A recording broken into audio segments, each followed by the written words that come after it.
Years of living in Fort Lauderdale since 1950, how I've been able to have such great friends. I really thank you. It's a great event. I just want to thank my friends, my associates. I'd like all the guys that are here tonight from our company just to stand up and say, hey, this will be short by the way. I got about, I think, 60 people here from the company. And I want to thank some of our subcontractors and vendors that dropped in tonight. I want to thank our professional friends and my partners and all the people that actually went toe to toe trying to get this museum from where it was to today. I want to thank the hosts tonight, Richard Burgess, Ellis, Giordano, and of course my son Ken. This has always been a great event, and I'm really grateful to be honored tonight. Back when I became involved with the museum, back then it was a discovery center. And it was a little place on the New River End. It had maybe 10 rooms, and they were all unique with the fact of kids. Everybody that visited the center back then would just love the place. First one in 1982 asked me to become involved with the museum, and so I went to a board meeting, and I think 2 weeks later I was on the board, which was Kenneth.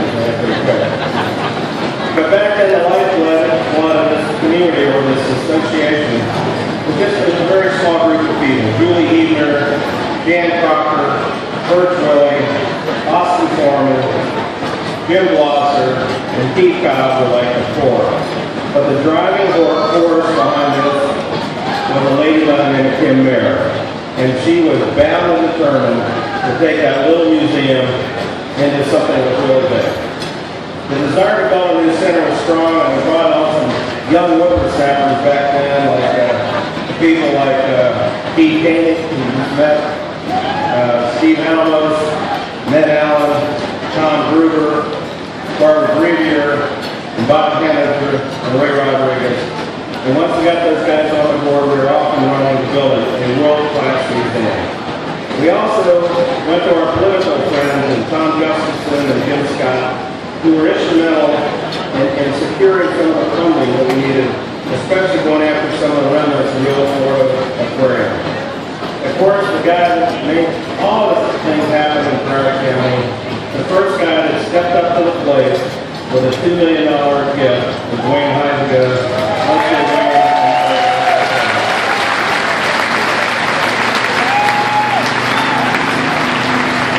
Again, this dream to build a world-class museum was that of Kim Mayer at that time.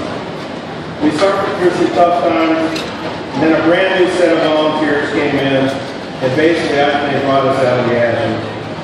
And that was Tom Angelo, John Durando, Ron Buck, Jim Ellis, and Bob Walker. And I'll tell you what, they brought us to a new level of the museum. Let's give them a round of applause.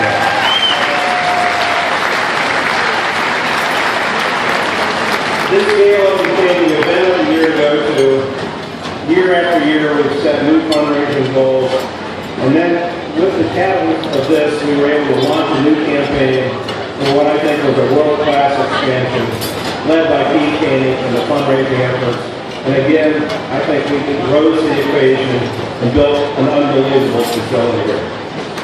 So, let's thank all those guys as well.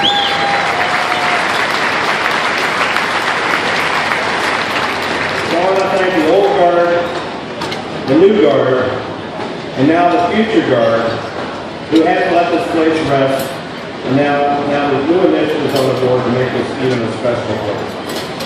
I do want to take the time to thank Kim Cavendish now, and her staff for always being there, always leading the direction, always creating the new endeavor. So I'd like Kim and her staff, the entire staff, to stand up. Let's give them a round of applause.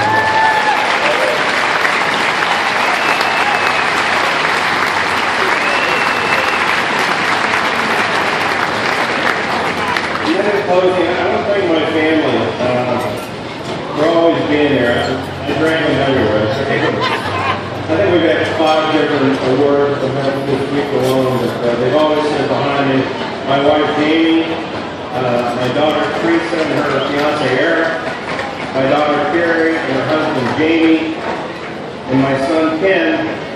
new wife, Brittany, and she finally allowed me to make this announcement. They're going to bring a new little Stiles.